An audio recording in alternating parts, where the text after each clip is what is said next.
Hello बच्चों, कैसे हो आप लोग। उम्मीद करता हूँ बहुत अच्छे होंगे और आप लोगों की पढ़ाई भी बहुत अच्छी चल रही होगी बेटा। जैसा कि मैं गौरव, आपका मैथ मेंटोर, आज फिर आप लोगों के लिए एक बहुत बढ़िया सेशन लेके आया हूँ बेटा। आज हम बात करेंगे सीयूटी 2024 के ऊपर। मैं देख रहा हूँ बेटा, अभी भी बहुत बच्चों की बहुत प्रॉब्लम है सीयूटी के सिलेबस को लेके। उन लोगों को अभी भी ये समझ में नहीं आ रहा है कि डोमेन का सिलेबस क्या है, कैसे वो उसकी हमें तैयारी करनी चाहिए। अभी भी बच्चों के अंदर ये बहुत बड़ी समस्या उत्पन्न हो रखी है कि उन लोगों को सीयूटी जो डोमेन है, जो आप बात करेंगे किसकी, मैथ्स की, अभी भी उसका सिलेबस नहीं पता। बहुत बच्चों को कैसे तैयारी करनी है वो भी नहीं पता। और जिस तरीके से आप लोगों को पता ही है, बोर्ड आपके बिल्कुल करीब है, उसके जस्ट 2 महीने के बाद आपका सीयूटी का एग्जाम होगा। तो कहीं ना कहीं आप लोगों के पास टाइम भी बहुत कम बचा हुआ है और बच्चे अभी भी इसी दुविधा में फंसे हुए हैं कि बोर्ड या सीयूटी, डिटेल सिलेबस कैसे पढ़ें, इन सब चीजों में अभी भी फंसे हुए हैं। तो मैं बहुत दिनों से देख रहा हूं कि बच्चे हमें कमेंट कर रहे हैं, सर कि सीयूटी का थोड़ा सा ना जो सिलेबस है मैथ का, थोड़ा सा आप उसे एक्सप्लेन कर दीजिए, थोड़ी सी स्ट्रैटेजी बता दीजिए कि हमें भी क्लियर हो जाए कि हाँ सीयूटी में और बोर्ड में क्या डिफरेंसेस हैं। ठीक है, और हमें किस तरीके से पैरेलल वे में सीयूटी को भी लेके चलना चाहिए। तो मैं ये सेशन उसी चीज पे आज मैंने फोकस करते हुए ये सेशन बनाया है आप लोगों के लिए। और उम्मीद करूंगा कि जो मैं आप लोगों को इन सेशन में जो भी चीज बताऊंगा वो काफी हद तक आप लोगों के लिए क्या होगी, यूजफुल होगी। तो चलिए बेटा, आज हम बात करते हैं सीयूटी 2024। कैसे हम सीयूईटी 2024 में उसके जो सिलेबस है, उसकी जो स्ट्रेटेजीज है, उसका जो एग्जाम पैटर्न है, वो क्या क्या होता है, कैसे कैसे होता है, आज हम उन चीजों के ऊपर बात करेंगे। चलिए बेटा, देर ना करते हुए हम लोग स्टार्ट करते हैं सीयूईटी के बारे में। चलिए देखिए बेटा, यहां पे क्या लिखा हुआ है, सीयूईटी 2024। किसके बारे में हमें बात करना है, सीयूईटी 2024। अब इसके बारे में क्या क्या बातें करनी है, जरा उस पर भी गौर फरमाइए बेटा। देखिए आज हम क्या क्या बात करने वाले हैं। पहला, आपको पता है मैं किसके बारे में बात करने वाला हूं, मैथ डोमेन। किसके बारे में, मैथ डोमेन, जिसमें आप लोगों को बहुत बड़ी प्रॉब्लम है। आधे बच्चों को समझ में नहीं आ रहा सिलेबस के बारे में, आधे बच्चों को यह समझ में नहीं आ रहा एग्जाम पैटर्न कैसे होने वाला है। तो उन चीजों के ऊपर बात करूंगा। तीसरा किसके ऊपर बात करूंगा बेटा, डिटेल्ड सिलेबस।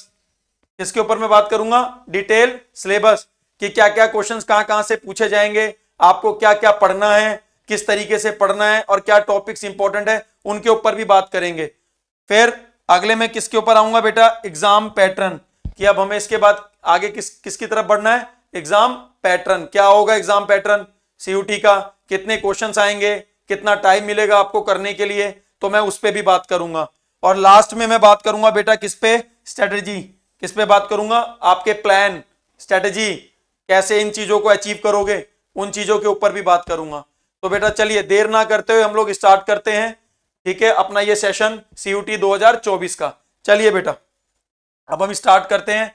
सबसे पहले थोड़ी सी बात करते हैं एग्जाम पैटर्न के ऊपर, कि किस तरीके का एग्जाम पैटर्न आप लोग को देखने को मिलेगा जब आप लोग सीयूईटी का पेपर दोगे। चलिए बात करते हैं थोड़ा उसके ऊपर। देखिए बेटा, सबसे पहले एग्जाम पैटर्न से पहले आपको यह पता होना चाहिए कि यह एग्जाम कौन कंडक्ट कराता है। यह एग्जाम कंडक्ट कराता है एनटीए, नेशनल टेस्ट एजेंसी। ठीक है, जो आप लोग का इस एग्जाम को कंडक्ट करती है। ठीक है, मतलब इस एग्जाम्स के जो क्वेश्चंस हैं, जैसे बच्चों को एंट्रेंस एग्जाम में बैठना है, वहां से लेके सारी जो भी व्यवस्था है वो सारी चीजें ये कराती है एनटीए। मतलब ये आपका एग्जाम कंडक्ट कराएगी। पहला तो बच्चों को ये पता होना चाहिए। दूसरा, ये जो एग्जाम आपका जो पैटर्न है, जो आपको ये देखना है कि क्या क्या क्वेश्चंस आएंगे, किस तरीके से आएंगे, ये सब किस मोड में आएंगे। मोड मतलब कि क्या आप लोगों को कहीं ऑफलाइन जाके पेपर मिलेगा, उसमें पेपर सॉल्व करना है, या कंप्यूटराइज्ड होगा, कंप्यूटर बेस्ड होगा। तो ये चीजें भी पता होनी चाहिए। तो बेटा ये इसका मोड देखिए क्या है, इसका मोड क्या है, ऑनलाइन। मतलब आपको कंप्यूटर बेस्ड टेस्ट होगा, मतलब आपको कंप्यूटर पे टेस्ट देना पड़ेगा। तो आपको दो चीज समझ में आई, पहला तो क्या है, ये एनटीए द्वारा लिया जाता है। दूसरा, किस तरीके से लिया जाता है, ऑनलाइन मोड में लिया जाता है, मतलब आपको कंप्यूटर बेस्ड एग्जाम होगा। ठीक है, चलिए बेटा, अब हम बात करते हैं एग्जाम पैटर्न की। किसकी बात करते हैं, एग्जाम पैटर्न की, कि क्या एग्जाम पैटर्न है मैथ डोमेन का। चलिए देखते हैं बेटा। सबसे पहले आइए, क्या लिखा हुआ है, टोटल क्वेश्चंस। क्या लिखा हुआ है, टोटल क्वेश्चंस। तो बेटा आपको इस पेपर में कितने क्वेश्चंस देखने को मिलेंगे? टोटल क्वेश्चन कितने हैं आपके? 50। टोटल कितने मिलेंगे आपको देखने के लिए? 50। इन 50 क्वेश्चंस में से आपको कितने अटेंड करने हैं? कितने अटेम्प्ट करोगे आप? तो आप अटेम्प्ट करोगे बेटा कितना? 40 क्वेश्चंस। कितना अटेम्प्ट करोगे? 40 क्वेश्चन। तो कहीं ना कहीं टोटल जो 50 क्वेश्चंस हैं उसमें से आपको कितना अटेंड करना है बेटा? 40 क्वेश्चंस अटेंड करने हैं। ठीक है, चलिए आगे देखते हैं। अब ये जो 40 क्वेश्चंस है बेटा, ये आपके टोटल कितने मार्क्स के होंगे? भाई क्वेश्चंस आप अटेंड करोगे, उनके मार्क्स भी होंगे, तो टोटल मार्क्स कितने होंगे आपको उस पर भी फोकस करना है। चलिए देखते हैं। तो इन 40 जो क्वेश्चंस हैं इसके टोटल मार्क्स कितने हैं आपके? 200। कितने हैं बेटा? 200। तो मतलब अच्छे खासे मार्क्स हैं। तो 200 मार्क्स के 40 क्वेश्चंस आपको देखने को मिलेंगे CUET के पेपर में, मैथ के डोमेन में। चलिए आगे बात करते हैं कि जब आप ये क्वेश्चंस अटेंड करोगे तो अगर आपसे गलती हो गई तो आपके कितने नंबर कटेंगे, या आपका क्वेश्चन सही है तो आपको कितने नंबर मिलेंगे, इन पे भी बात करते हैं। चलिए देखते हैं। अगर आपकी मार्किंग की बात करूं, मतलब कि आपके क्वेश्चन सही और गलत पे आपको कितने मार्क्स मिलेंगे या कितने कटेंगे, तो यहां देखिए आपके जब आप कोई क्वेश्चन सही कर दोगे ना बेटा, मतलब आपका जो आंसर है वो सही आ गया, तो आपको कितने मार्क्स दिए जाएंगे? +5। मतलब एक क्वेश्चन कितने नंबर का हो गया? 5 नंबर का, अगर वो आपका सही है। चलिए अब अगर वो गलत है, मतलब आपका क्या होगा? नेगेटिव मार्किंग भी आ गई। तो मतलब अगर आपके क्वेश्चंस गलत हैं तो आपको उसका जो पेनल्टी है वो भी चुकाना पड़ेगा गलत होने पे। तो वो कितनी है? -1। मतलब आपको सही करने पे कितने मिलेंगे? +5। और आपको अगर आपके क्वेश्चंस जो आपने किए हैं वो गलत हो गए तो आपके जो मार्क्स डिडक्ट होंगे वो किस हिसाब से डिडक्ट होंगे? इनकरेक्ट पे आपको कितना डिडक्ट करेंगे? वो -1 मार्क्स आपका कटेगा। तो बेटा ये वो एग्जाम पैटर्न है जो आपको थोड़ा सा दिमाग में रखना है CUET की तैयारी के करते समय, कि एग्जाम पैटर्न कैसा है, कितने क्वेश्चंस फ्रेम होते हैं, कितने आपको करने होते हैं, टोटल कितने मार्क्स का पेपर होता है, उसमें आपको सही होने पे कितने दिए जाते हैं मार्क्स, गलत होने पे आपके कितने मार्क्स काट लिए जाते हैं। तो ये सारी चीजें आप लोग को पता होनी चाहिए। दूसरा, आपको यह भी पता होना चाहिए पेपर आपका किस मोड में होगा? ऑनलाइन मोड में होगा, मतलब कंप्यूटर बेस्ड आपका टेस्ट होगा। कौन सी एजेंसी करा रही है? NTA एजेंसी इसको कराती है। तो ये चीजें आपको पता होनी चाहिए CUET के बारे में, कि थोड़ा बहुत आपको इसका आइडिया होना चाहिए। चलिए बेटा, एग्जाम पैटर्न आप लोगों ने अच्छे से देख लिया। अब हम बात करते हैं कि जो ये 50 क्वेश्चंस हैं ये किस सेक्शन से लिए जाते हैं। मतलब जो मैथ के डोमेन में आपको 50 क्वेश्चंस देखने को मिलेंगे CUET के अंदर, तो वो किस किस सेक्शन से पूछे जाएंगे, वो सेक्शंस भी आप लोग को पता होना बहुत जरूरी है। चलिए बेटा हम उस सेक्शंस की भी बात करते हैं। चलिए देखते हैं वो किस किस सेक्शंस में आपसे क्वेश्चंस पूछे जाएंगे। चलिए देखिए बेटा, मैंने ये आपको यहां पे लिखा हुआ है सेक्शन A और सेक्शन B। मतलब मैंने वो 50 जो क्वेश्चंस है उनको फर्दर डिवाइड कर दिया है 2 सेक्शंस में, कि कहां कहां से जो एग्जामिनर है वो आपके क्वेश्चंस फ्रेम करेगा, किस किस सेक्शन से कितने क्वेश्चन आपके आएंगे, ये चीजें आपको पता होनी चाहिए। चलिए देखते हैं कि सेक्शन, देखो बेटा सबसे पहले मैं बात करता हूं सेक्शन A की। किसकी बात करता हूं? सेक्शन A की। आपको देखने को मिलेंगे 2 सेक्शन, सेक्शन A और सेक्शन B। तो फर्स्ट में किसकी बात कर रहा हूं? Section A।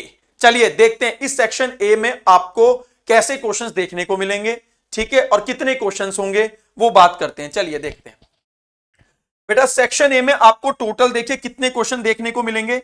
15 क्वेश्चन देखने को मिलेंगे। कितने? 15 क्वेश्चन आपको, मतलब सेक्शन ए में जब आप पेपर देने बैठोगे तो आपको उसमें टोटल क्वेश्चन जो मिलेंगे वो 15 मिलेंगे। और जो मोस्ट इंपॉर्टेंट बात यह है बेटा कि ये जो 15 क्वेश्चन आपके होंगे ये हर बच्चे के लिए कंपलसरी होंगे। मतलब आपको ये क्वेश्चन करने ही करने हैं, आप इन क्वेश्चनों को स्किप नहीं कर सकते। ये हर बच्चे के लिए कंपलसरी हैं ये 15 क्वेश्चन। तो ये एक बहुत इंपॉर्टेंट बात है बेटा कि 15 क्वेश्चन जो आपके आएंगे वो आपको करने ही करने हैं, ये आपके लिए कंपलसरी है सेक्शन ए के अंदर। वहीं मैं अगर दूसरी तरफ बात करूं बेटा, तो दूसरी तरफ क्या है? Section B. चलिए इसको भी एक बार चेक कर लेते हैं कि इसमें कितने क्वेश्चंस आएंगे और किस तरीके से आएंगे। चलिए बेटा बात करते हैं। दूसरी तरफ देखिए कौन सा ऑप्शन है बेटा? Section B. चलिए यहां देखते हैं यहां पे कैसे क्वेश्चंस आ रहे हैं। देखिए बेटा ये सेक्शन बी फर्दर 2 पार्ट में डिवाइड कर दिया गया है। इस सेक्शन बी को भी 2 हिस्से में तोड़ दिया गया है। पहला हिस्सा हम जिसको हम कहते हैं B1, क्या कहते हैं उसको, B1, और दूसरे हिस्से को क्या कहते हैं, B2। तो मतलब सेक्शन बी आपके दो पार्ट में डिवाइड हो गया, B1 और B2। चलिए बात करते हैं, पहले बात करते हैं B1 की। चलिए अब आप देखोगे बेटा, जब आप B1 को चेक करोगे तो B1 को कहते हैं कोर मैथ। क्या कहते हैं, कोर मैथ। अब ये कोर मैथ क्या होता है, कोर मैथ का मतलब होता है रिसेंटली आप जो 12th पढ़ के आ रहे हो, इसमें आपका जो वो सब्जेक्ट है, ठीक है, उसका जो सिलेबस है, जो आपने 12th में पढ़ा है, उसी को कहते हैं कोर मैथ। वो पूरा का पूरा सिलेबस आपका कोर मैथ का है 12th का। ये हो गया कोर मैथ का सेक्शन। इसमें से आपको देखने को मिलेंगे कितने क्वेश्चन, 35 क्वेश्चन। कितने, 35, मतलब 35 क्वेश्चन आपके, मैं ये कहूं कि सीधे के सीधे 12th बेस्ड हैं।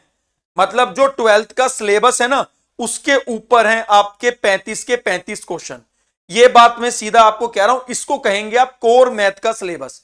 मतलब जो आपने 12th में पढ़ा है वो कहीं ना कहीं सीधा का सीधा 35 नंबर का आपका उठ के कहां आ रहा है, CUT के अंदर आ रहा है, CUET के अंदर आ रहा है।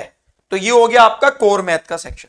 चलिए अब इन 35 क्वेश्चंस में से आपको कितने करने हैं, तो वो भी थोड़ा ध्यान रखिए। इस 35 क्वेश्चन में से आपको जो अटेंड करने हैं वो 25 क्वेश्चन अटेंड करने हैं। कितने बेटा, कितने आपको अटेम्प्ट करने हैं, 25 क्वेश्चन आप लोगों को अटेम्प्ट करना ही करना है। यानी कि कहीं ना कहीं आपको 35 क्वेश्चन में से 25 करने हैं, तो मतलब 10 आपको चलेगा कि आपको भाई कुछ क्वेश्चन ऐसे हैं जो नहीं आ रहे तो आप उनको स्किप कर सकते हो, लेकिन वो कितने कर सकते हो, 10 हैं सिर्फ। मतलब 25 आपको कंपलसरी है, करने ही करने हैं। ये बात है B1 की, कोर मैथ की। अब यही दूसरी तरफ हम देखते हैं बेटा, दूसरी तरफ क्या है हमारा, B2। अब ये B2 क्या है, फर्दर चेक करते हैं। B2 को कहते हैं अप्लाइड मैथ्स। क्या कहते हैं बेटा, अप्लाइड मैथ। अब इसमें कैसे क्वेश्चंस आते हैं समझो। क्या होता है, जैसे हमारे पास 12th में और भी स्ट्रीम्स होती हैं भाई, कॉमर्स भी है, उसके वो भी उनके पास भी मैथ्स है। तो कुछ टॉपिक्स ऐसे होते हैं, जैसे स्टेट यूनिवर्सिटीज हैं उनके पास भी मैथ है। तो कुछ टॉपिक ऐसे होते हैं जो 12th की एनसीईआरटी में नहीं होते, ठीक है, जो मतलब 12th का बच्चा सीबीएसई वाला नहीं पढ़ रहा, तो वो जो टॉपिक्स हैं उनको अलग से लेके आए हैं एक जगह, और उन टॉपिक्स का हम लोगों ने जब एक जगह लेके आए ना, तो उनको नाम दिया अप्लाइड मैथ। मतलब वो टॉपिक कहीं ना कहीं ऐसे टॉपिक हैं जो सीबीएसई एनसीईआरटी से थोड़े से हटके हैं। मतलब किसी स्टेट बोर्ड में हो गया, मान लीजिए यूपी बोर्ड में हो गया, ठीक है, राजस्थान बोर्ड में, कुछ ऐसे टॉपिक्स हैं जो वहां का बच्चा भी पढ़ रहा है मैथ से रिलेटेड, तो वो सारे जो टॉपिक्स हैं वो आपके किस में आ जाएंगे, अप्लाइड मैथ्स के अंदर आ जाएंगे। यहां भी बेटा आपको देखने को मिलेगा अच्छा खासा, जैसे आपने B1 में पढ़ा था कोर मैथ में, ऐसे ही आपको यहां भी देखने को मिलेगा कि आपके टोटल क्वेश्चन कितने आएंगे इसमें, इस सेक्शन से भी 35, मतलब 35 क्वेश्चन B2 भी कैरी कर रहा है। मतलब जैसे कोर 1 में 35 आ रहे थे B1 वाले कोर पार्ट में, ऐसे B2 वाले अप्लाइड में भी कितने आएंगे, आपके 35 क्वेश्चन ही आएंगे। और यहां पे भी आपको सेम वही कितने अटेंड करने हैं, 25 क्वेश्चन अटेम्प्ट करने हैं। तो ये भी आपको ध्यान रखना है कि यहां पे भी 35 में से आपको कितने क्वेश्चंस अटेम्प्ट करने हैं, 25 क्वेश्चंस अटेम्प्ट करने हैं। ये चीज आपके हैं सेक्शन वाइज, मतलब आपके दो सेक्शंस में डिवाइड कर दिया गया। पहला सेक्शन आप लोगों के लिए कंपलसरी था, कितने क्वेश्चंस आएंगे, 15, ये हर बच्चे को करने हैं। सेकंड में वो क्या कर सकता है, अपनी मर्जी से देख सकता है कि 12th में उसके पास मैथ का कौन सा सेक्शन था, मतलब B1 था कोर मैथ थी, या B2 था अप्लाइड मैथ थी, तो वो उसको सेलेक्ट कर सकता है दोनों में से किसी एक को। तो कहीं ना कहीं अगर मैं बात करूं तो देखिए बेटा, टोटल कितने क्वेश्चंस होते हैं, 50, ठीक है, ये आपके कितने होंगे, ये आपके होंगे टोटल क्वेश्चंस, ठीक है। इसमें से कितने आपको अटेम्प्ट करने हैं, 40 क्वेश्चंस अटेम्प्ट करने हैं आपको। कितने अटेम्प्ट करने हैं, 40 क्वेश्चंस आपको अटेम्प्ट करने हैं, ठीक है। ये 40 क्वेश्चंस में से आप देखोगे सेक्शन ए जो है ये सबके लिए कंपलसरी है। सेक्शन ए के जो 15 क्वेश्चन है ये सबके लिए कंपलसरी है, ये सबको देने ही देने हैं। अब आ जाइए दूसरी तरफ, जो सेक्शन बी है, अब इसमें बच्चा क्या कर सकता है कि जो उसने 12th में पढ़ा है, जो उसके पास कोर है कि अप्लाइड है, अब वो चूज कर सकता है। तो इस सेक्शन ए के साथ अगर वो चूज करता है B1, मतलब उसके 12th में उसके पास थी कोर मैथ, तो इसमें से उसके कितने हैं क्वेश्चन, 35, पर उसको करने कितने हैं 25। तो मतलब अगर मैं इस 15 में ये 25 और जोड़ दूं तो आपके टोटल कितने हो गए 40। बेटा हो गए ना 40 क्वेश्चन। तो इस तरीके से होता है। और वहीं पे अगर मैं इस सेक्शन में, सेक्शन वही रहेगा आपके पास पहले वाला तो कंपलसरी है सबके लिए, लेकिन अगर वो ये कहे कि मेरे पास कोर नहीं थी, मेरे पास अप्लाइड मैथ थी, तो यहीं पे ही उस सेक्शन ए के साथ जो ऐड होगा वो होगा B2। B2 मतलब आपकी अप्लाइड मैथ। तो इसके भी कितने क्वेश्चन आएंगे 35, लेकिन करने कितने हैं 25। तो इसके भी कहीं ना कहीं आप 25 क्वेश्चन ऐड करो तो उसमें भी देखिए आपको देखने को कितने क्वेश्चन मिलेंगे 40 क्वेश्चंस आपको अटेंड करने हैं आउट ऑफ 50। तो ये इनका एक कॉम्बिनेशन पेयर है। सेक्शन ए आपका रहेगा ही रहेगा, सेक्शन बी का आपका कॉम्बिनेशन पे डिपेंड करता है कि आपके पास 12th में B1 कोर मैथ थी या B2 अप्लाइड मैथ थी। तो उनको दोनों को जब आप मिलाओगे तो टोटल क्वेश्चन आपको देखने के को मिलेंगे 50, लेकिन जो आपको अटेम्प्ट करने हैं, कितने अटेम्प्ट करने हैं 40। वो किस तरीके से अटेम्प्ट करने ये लिखा हुआ है बेटा, देख लो सारा कि सेक्शन ए से 15, सेक्शन जो बी है उसमें से अगर कोर है तो B1, अगर आपका अप्लाइड है तो B2, टोटल 40। अटेम्प्ट कितने करने हैं दोनों में 25-25। तो ये आपका पूरा जो है ये आपके सेक्शन वाइज है कि कहां से कितने क्वेश्चंस पूछे जाएंगे किस सेक्शन से। ठीक है बेटा, चलिए आपका ये हो गया। अब मैं बात करता हूं बेटा, जब आपने सेक्शंस देख लिए, अब मैं बात करता हूं सेक्शंस में जो क्वेश्चंस पूछे जा रहे हैं ना, एक्चुअली में वो किस सिलेबस से हैं। मतलब आपको क्या सिलेबस पे ध्यान देना है जिसमें से इन सेक्शंस के अंदर क्वेश्चन पूछे जा रहे हैं। तो अब मैं बात करूंगा उसके ऊपर। चलिए बेटा देखते हैं। उस पे जाने के लिए हमें सबसे पहले यह देखना पड़ेगा कि एनटीए ने जो सिलेबस की गाइडलाइन दे रखी है कि हम क्वेश्चन कहां से पूछेंगे, आपको उसके बारे में भी पता होना चाहिए। तो सबसे पहले मैथमेटिक्स जो आपका डोमेन सब्जेक्ट है, इसका सिलेबस भी आपको पता होना चाहिए कि CUET में मुझे क्या पढ़ना है और कितना पढ़ना है और क्या क्वेश्चन इन सेक्शंस में वो फ्रेम करेगा कि मेरे से पूछेगा। तो मेरे को उस पर भी आप लोगों को थोड़ा सा बताना है कि किस चीज के बारे में पूछेगा। तो अब मैं आपको जो बताऊंगा वो बताऊंगा उसका डिटेल सिलेबस जो CUET के लिए एनटीए ने जारी कर रखा है। तो चलिए हम अब उस पर बात करते हैं। अब हम बात करेंगे डिटेल्ड सिलेबस के ऊपर।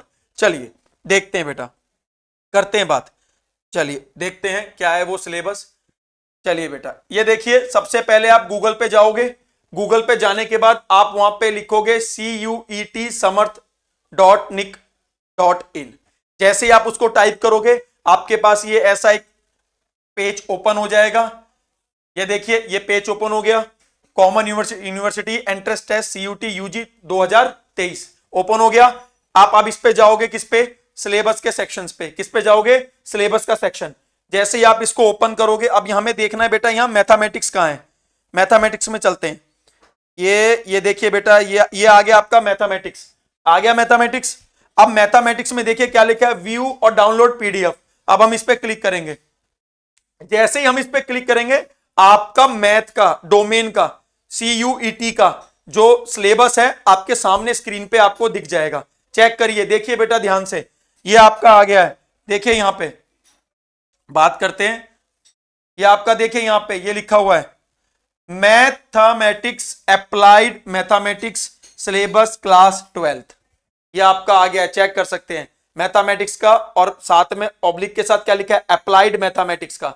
दोनों का सिलेबस आपको यहां पे मिल जाएगा कि आपको CUET की तैयारी करते समय किस टॉपिक को, किस चैप्टर को ध्यान में रखना है, वो सारा CUET में आपको यहां पे दिया गया है एनटीए के द्वारा। आप इसको अच्छे से देख सकते हैं। मैं अब आपको आगे चलता हूं, इन चीजों के बारे में और थोड़ा एक्सप्लेन करता हूं। चलिए आगे बात करते हैं बेटा।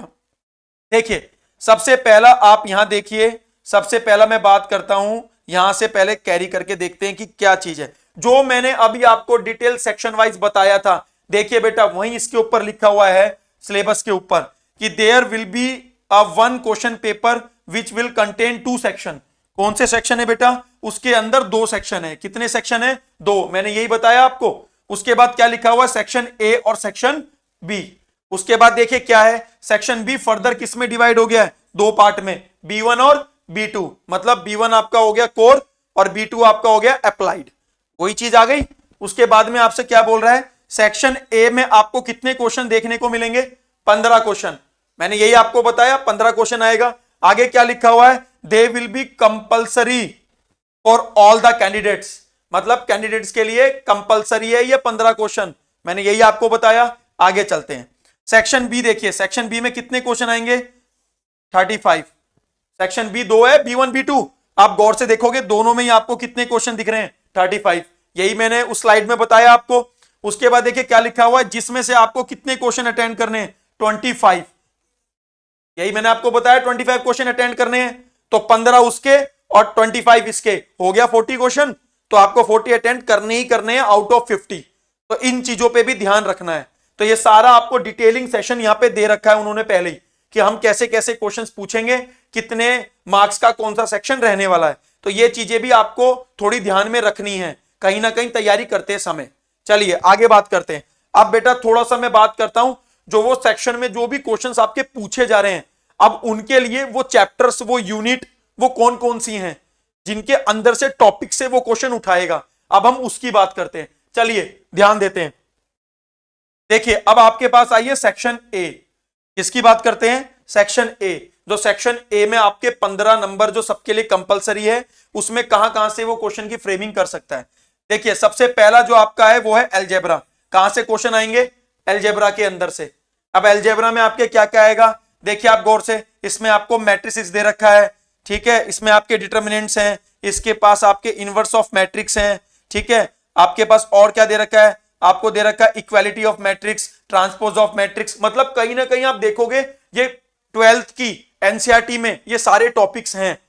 तो कहीं ना कहीं सेक्शन ए है जो उसके अंदर भी 12th का ही पूछा जा रहा है, तो वही सारे टॉपिक्स आपको सिलेबस में देखने को मिलेंगे। तो ये भी बहुत एक इंपॉर्टेंट चीज है कि 12th कहीं ना कहीं आप लोग के लिए बहुत इंपॉर्टेंट है, कि जो आज आप लोग जो चीजें पढ़ रहे हो ना, वो कहीं ना कहीं आपको काम आने वाली हैं। तो ये भी आप ध्यान में रखिए। आगे देखते हैं, सेकंड आपका क्या है, सेकंड आपका है कैलकुलस। क्या आएगा, कैलकुलस। क्या है सेकंड यूनिट, कैलकुलस। कैलकुलस में आपके क्या आएंगे, देखिए हाई ऑर्डर डेरिवेटिव हो गया, टेंजेंट एंड नॉर्मल्स हो गया, इंक्रीजिंग एंड डिक्रीजिंग फंक्शन हो गए, मैक्सिमम और मिनिमम हो गया, ठीक है। ये कौन सा आ गया, सेकंड के अंदर। थर्ड देखिए क्या है, थर्ड में आएगा integration and its application. 12th का ही सिलेबस है बेटा, एनसीईआरटी बेस्ड सारा 12th का ही। इसमें देख लीजिए क्या है, indefinite integral of simple function, ठीक है, डिफाइन इंटीग्रल, ठीक है, इवैल्यूएशन ऑफ इनडिफाइंड इंटीग्रल्स। ये सारे के सारे कहां है बेटा, देखिए ये सारे के सारे आपके 12th के ही तो हैं। आगे देखिए आगे क्या लिखा हुआ है, और कहां से है, और चेक करिए, डिफरेंशियल इक्वेशन आ गया, डिफरेंशियल इक्वेशन। आगे देखिए प्रोबेबिलिटी डिस्ट्रीब्यूशन आ गया 12th के सिलेबस से, प्रोबेबिलिटी डिस्ट्रीब्यूशन। आगे चलिए, अब कुछ चीजें बेटा आपको ये देखनी है कि जो ये सिलेबस है ना, इसमें काफी हद तक चीजें जो है ना वो 12th की हैं, लेकिन कुछ जो एडिशनल पार्ट है ना, जिसको हम कहते हैं जो 12th ने डिलीटेड कर दिया, आपको सीयूईटी के अंदर उस पर भी फोकस करना है। तो इसमें कहीं ना आपका डिलीटेड पोर्शन भी है, तो बच्चे वहां थोड़ी कमजोरी महसूस कर सकते हैं, क्योंकि वो 12th में वो डिलीटेड पोर्शन नहीं पढ़ रहे, लेकिन कहीं ना कहीं सीयूईटी में वो डिलीटेड पोर्शन आएगा। जैसा कि देखो बेटा, यहां देखिए, जैसा कि आप गौर से देखोगे, आपके पास यहां देखिए प्रोबेबिलिटी डिस्ट्रीब्यूशन के बाद ये देखिए क्या लिखा हुआ है आपके पास, ये चेक करिए, बाइनोमियल डिस्ट्रीब्यूशन। क्या लिखा है, बाइनोमियल डिस्ट्रीब्यूशन।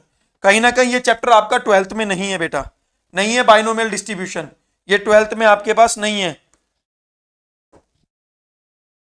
बाइनोमियल डिस्ट्रीब्यूशन ये नहीं है 12th के सिलेबस में। तो देखिए एक एडिशनल जुड़ गया आपके साथ, तो आपको इसके ऊपर तैयारी करनी है, ठीक है। तो ये चीजें भी आपको ना पता होनी चाहिए। बच्चा यही कमजोरी महसूस कर रहा है, वो यही बार बार परेशान हो रहा है कि सीयूईटी और 12th में क्या डिफरेंस है।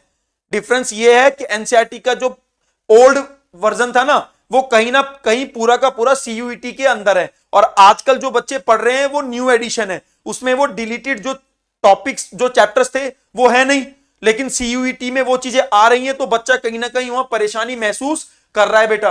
तो ये चीजें आप लोग को पता होनी चाहिए। चलिए और देखते हैं, जैसा आपको अगला देखिए लीनियर प्रोग्रामिंग, ये आपके 12th के सिलेबस में है।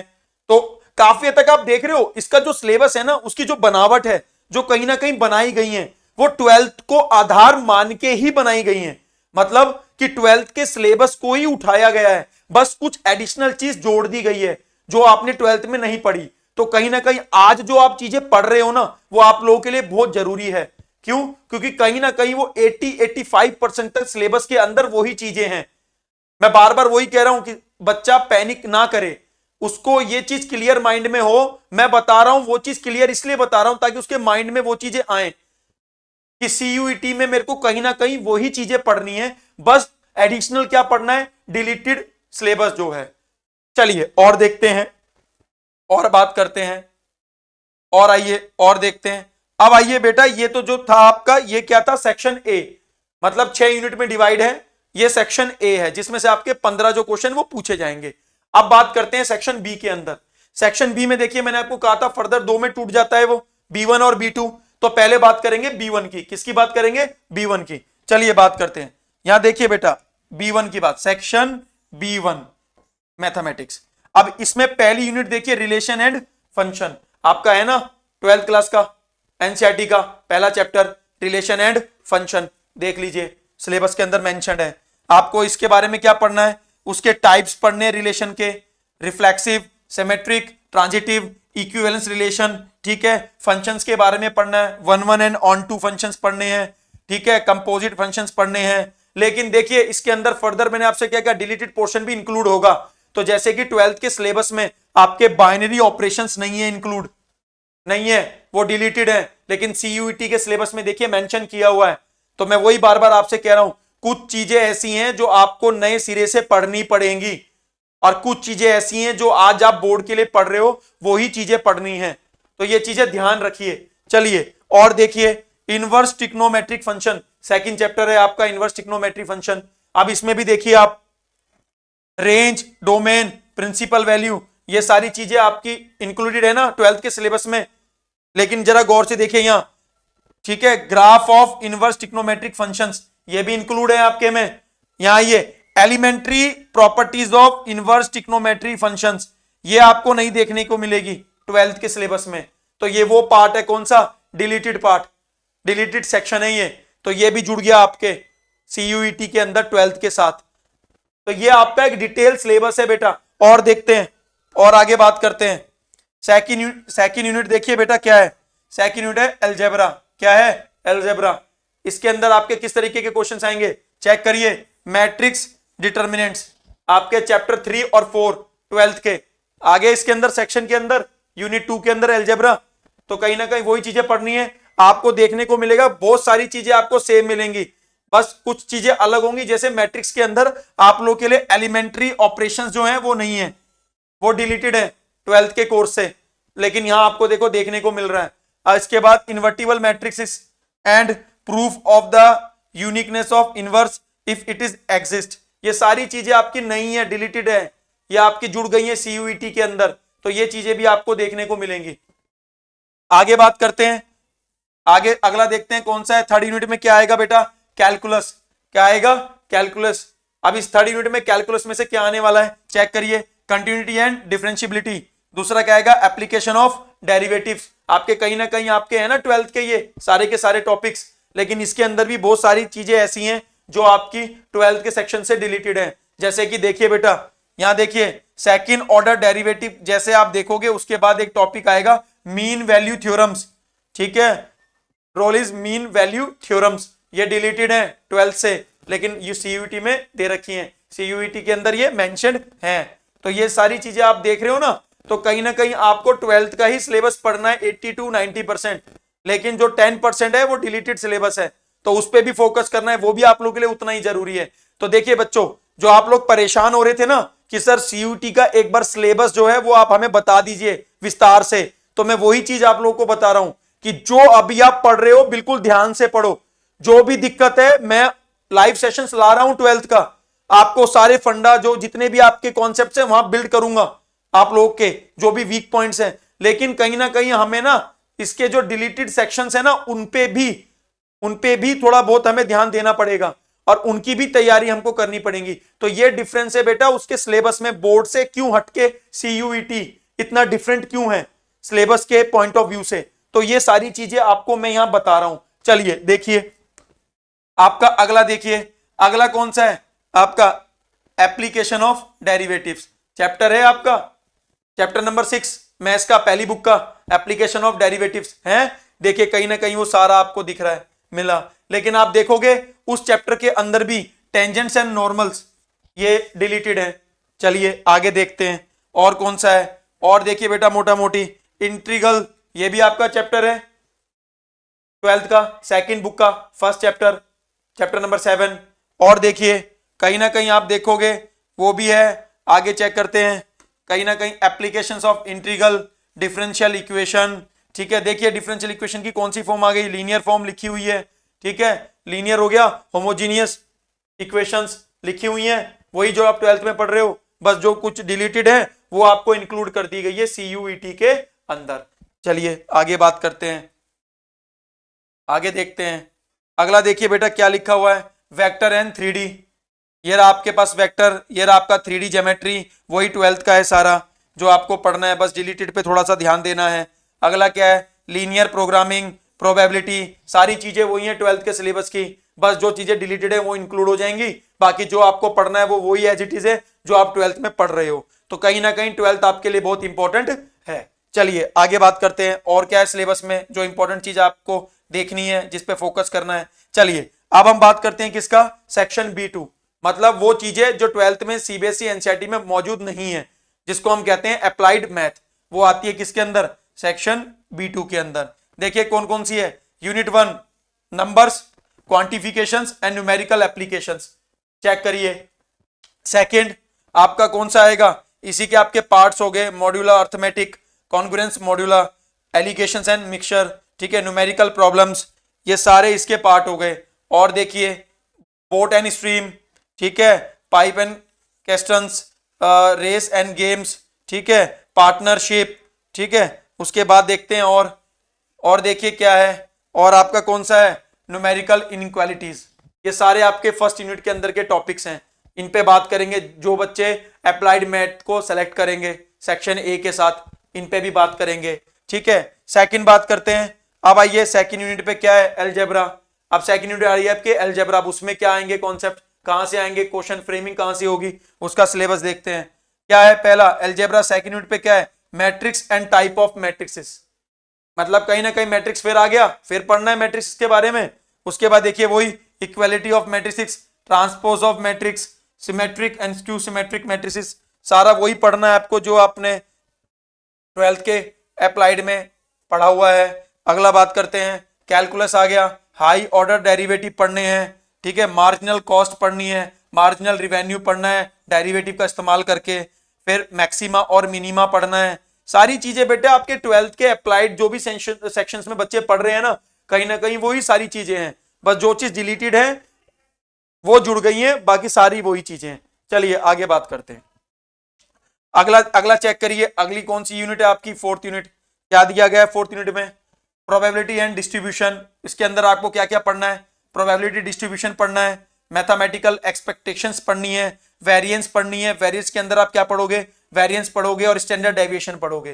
तो कहीं ना कहीं ये सारी चीजें वही हैं जो आप 12th में पढ़ते आ रहे हो, बस जो चीजें डिलीटेड है वो इंक्लूडेड है इसके अंदर।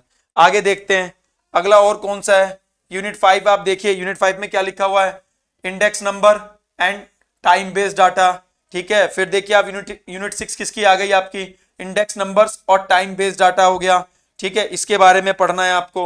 उसके बाद आगे देखते हैं, फिर यूनिट 7 आपकी क्या है, यूनिट 7 आपकी है index number and time based data में, उसके भी कुछ सीरीज हैं, जैसे टाइम सीरीज पढ़नी है, कंपोनेंट्स ऑफ टाइम सीरीज पढ़नी है। तो ये सारी चीजें हैं जो आप कहीं ना कहीं 12th में अप्लाइड मैथ में पढ़ रहे हो, ठीक है, बच्चे पढ़ रहे हैं, बस उनके अंदर जो नई चीजें जुड़ गई हैं वो आप लोगों को सीखना है, ठीक है। आगे देखते हैं यूनिट 7 आपका, देखिए क्या आ गया यूनिट 7 में, फाइनेंशियल मैथमेटिक्स। क्या आ गया आपका, फाइनेंशियल मैथमेटिक्स। इसके बारे में आपको पढ़ना है, जैसे EMI कैसे कैलकुलेट करनी है, EMI होती क्या है, ठीक है।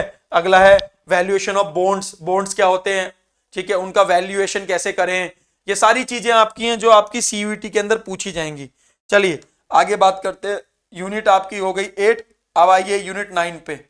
यूनिट 9 आपकी क्या है, लीनियर प्रोग्रामिंग। क्या है, लीनियर प्रोग्रामिंग। तो कहीं ना कहीं आपको लीनियर प्रोग्रामिंग के बारे में पढ़ना है कि उसके अंदर से क्वेश्चंस कैसे पुट करेगा एग्जामिनर, क्या क्या टॉपिक्स होंगे तो ये चीजें आपको देखनी है। चलिए आगे बात करते हैं। तो देखिए जैसे ही आप देखोगे लास्ट टॉपिक लीनियर प्रोग्रामिंग आपके सेक्शन का 9th यूनिट का, तो ये जैसे ही आप देखोगे इसके जो लास्ट पार्ट तक जो भी आप चीज देख रहे हो, देखो कौन से फिजिबल और इनफिजिबल रीजंस, तो ये वो आखिरी पॉइंट है आपके सिलेबस का। जो B2 आपके जो अप्लाइड मैथ है, ये 9 की 9 यूनिट में डिवाइड है, इनमें से यही सारी चीजें आपसे पूछी जाएंगी। तो कहीं ना कहीं बेटा ये वो एनटीए द्वारा आपको जो सिलेबस दिया गया है, जिसके अंदर से आपके CUET जो यूजी है, जो आपको किसी भी यूनिवर्सिटीज के अंदर एडमिशन दिलाएगा, उसका जो भी एंट्रेंस टेस्ट का एंट्रेंस जो भी आपका एंट्रेंस टेस्ट होगा, उसका जो भी प्रोसेस होगा, वो सारा कहीं ना कहीं जो भी एग्जाम के जो भी क्वेश्चंस जो आपका एग्जामिनर फ्रेम करेगा, वो कहीं ना कहीं सारा ना इन चीजों के अंदर से ही पूछा जाएगा। ये वो एक डिटेल सिलेबस है। तो बेटा मेरे को ये चीजों के बारे में आप लोग को बताना था, बहुत जरूरी था कि बहुत बच्चे परेशान हो रहे थे कि सर हमें थोड़ा सा डिटेल में सिलेबस बता दीजिए, थोड़ा सा एग्जाम पैटर्न के बारे में समझा दीजिए, थोड़ी सी ये बता दीजिए कि लास्ट टाइम पे हमें क्या चीज करनी चाहिए, किस चीज पे फोकस करना चाहिए। चलिए तो बेटा ये आपका था डिटेल सिलेबस कि आपको क्या क्या पढ़ना है CUET के लिए, जब 2024 में आपका एग्जाम होगा तो किन किन सिलेबस की किन किन चीजों पे फोकस करना है। चलिए अब हम आगे बात करते हैं बेटा, वापिस हम अपनी PPT पे आते हैं।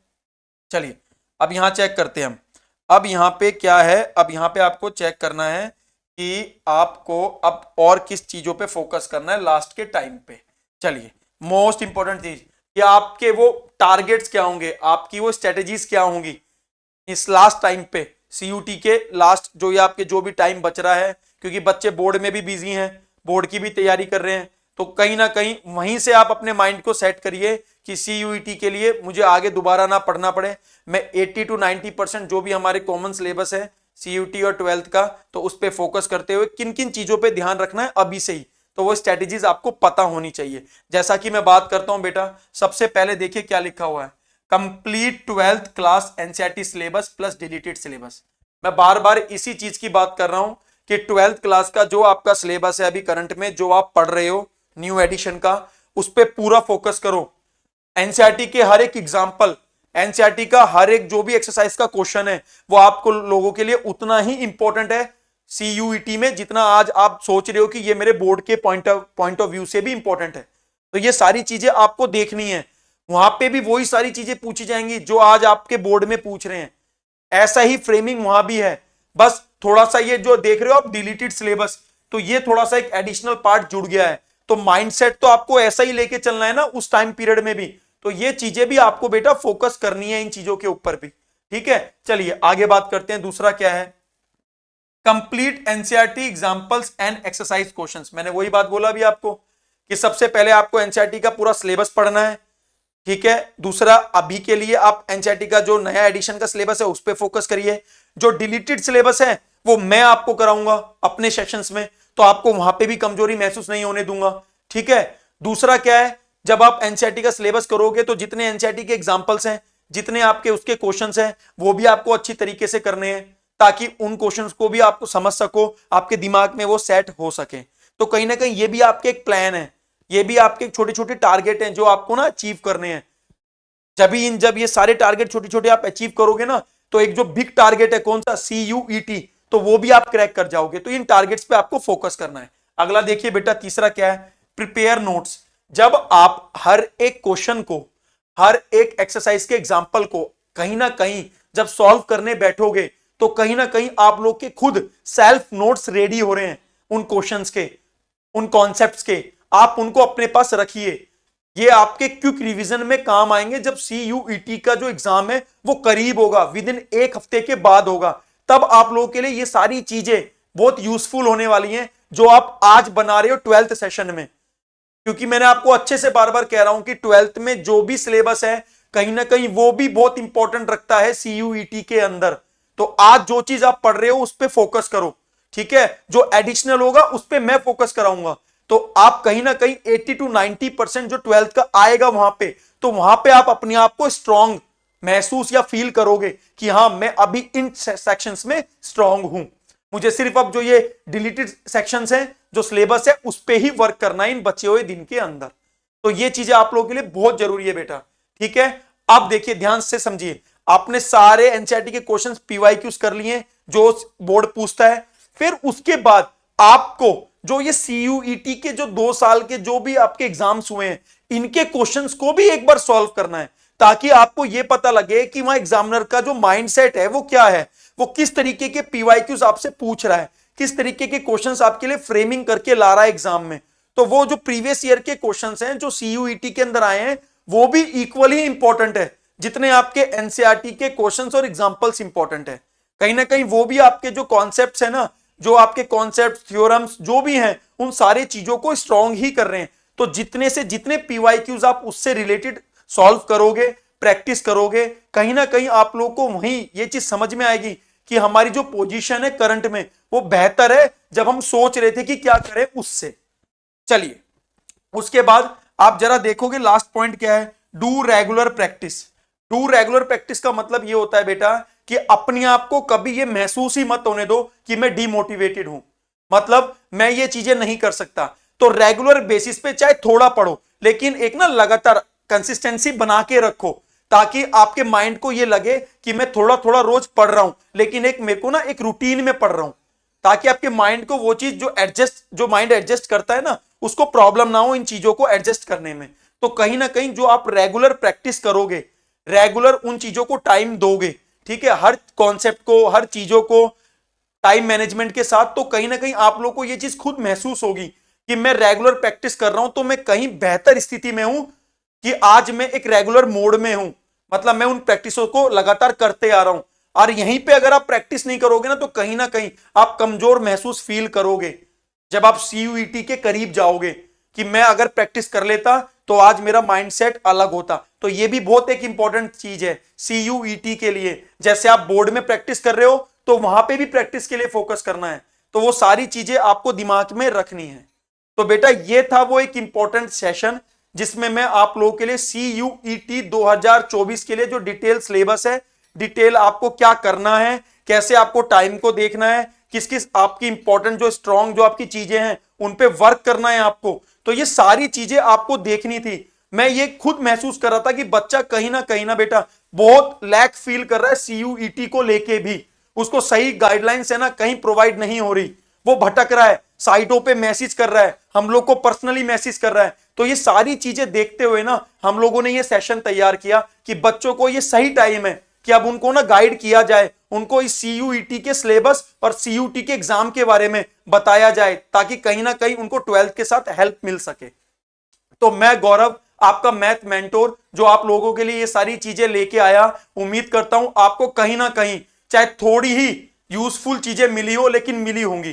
तो मैं ये उम्मीद करता हूं कि आप मेरे साथ ऐसे ही जुड़े रहेंगे, मेरा साथ ऐसे ही देते रहेंगे। मैं आपको हर टाइम की अपडेट्स, हर आपको उस एग्जाम से पर्टिकुलर जो भी इंफॉर्मेशन, जो भी आपको परेशानी है, सब टाइम टू टाइम बताता रहूंगा। आप मेरा ऐसे साथ देते रहिए और ऐसे पढ़ते रहिए। एग्जाम का माहौल है, बोर्ड एग्जाम करीब है, उसके बाद CUET भी देना है, उस पर भी फोकस करना है। तो आप अपने दिमाग को ठंडा रखें और पढ़ाई ऐसे ही निरंतर करते रहें। तो हम फिर मिलेंगे आपको अगले सेशन में, आप लोगों के लिए और बढ़िया चीज और बेहतर चीज लाते हुए। जब तक के लिए बेटा ध्यान रखें, धन्यवाद।